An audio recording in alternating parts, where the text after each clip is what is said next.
তরুণদের এই স্বপ্নকে যেন সে বাস্তবে রূপ না দিতে পারে, এই ইচ্ছা থেকে হাদিকে সন্ত্রাসীরা গুলি করে শাহাদাত বরণ করিয়েছে। আমরা বিশ্বাস করি হাদির এই হত্যার পিছনে ভারতীয় আগ্রাসী মনোভাব এবং ভারতীয় দালালরা এবং ফ্যাসিস্ট শক্তি জড়িত। আপনাদের জেনে রাখা উচিত, যারা বাংলাদেশের স্বপ্নকে নষ্ট করার চিন্তা করছেন, যারা জুলাইকে নষ্ট করার চিন্তা করছেন, আজকে এই ফেঞ্চুগঞ্জের ছাত্র সমাজের দিকে তাকিয়ে আপনারা চিন্তা করুন। এই তরুণদের রক্তে, এক একজন তরুণদের রক্তে হাদি বসবাস করবে ইনশাআল্লাহ। হারুনের স্বপ্ন নিয়ে এই তরুণরা বড় হবে ইনশাআল্লাহ। আগ্রাসন বিরোধী একটা বাংলাদেশ, একটা সিলেট গড়ে তুলবে এরা ইনশাআল্লাহ। হাদির স্বপ্নকে আমরা সবাই মিলে বাস্তবায়ন করব ইনশাআল্লাহ।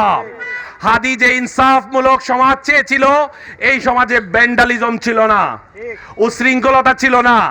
আমরা আন্দোলনের নামে কোনো উশৃঙ্খলতাকে এই ফেঞ্চুগঞ্জের ছাত্র সমাজ প্রশ্রয় দিবে না।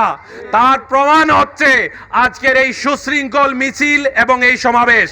আমি ধন্যবাদ জানাতে চাই আমাদের প্রতিবাদী তরুণ সমাজকে, এবং যারা আজকে আমাদের ভাই উসমান হাদির শাহাদাতে আবেগ আপ্লুত, আপনাদের সবাইকে একটা কথা বলতে চাই, আপনার বাচ্চা, এই নতুন প্রজন্ম, তারা যদি দেশ গঠনে একটু উদ্বুদ্ধ হয় হাদিকে দেখে, এখন এই সন্ত্রাসীদের এই অপতৎপরতা এবং এই হত্যার কারণে সে নিরুৎসাহিত হবে।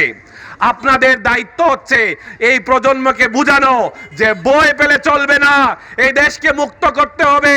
এই দেশকে আবাবিলের মতো জুলাইতে এসে ছাত্ররা মুক্ত করেছিল, এখন এই দেশকে গঠন করার মাধ্যমে, ভারতীয় আগ্রাসন মুক্ত করার মাধ্যমে সত্যিকার বিজয় এনে দিতে হবে তো এই তরুণ সমাজকেই।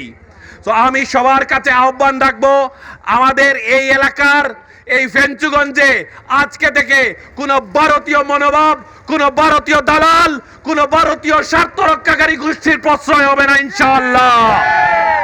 এই এলাকায় হাদিরা বসবাস করবে, হাদির প্রজন্ম বসবাস করবে, হাদির রক্ত প্রতিটি তরুণের রক্তে বসবাস করবে ইনশাআল্লাহ।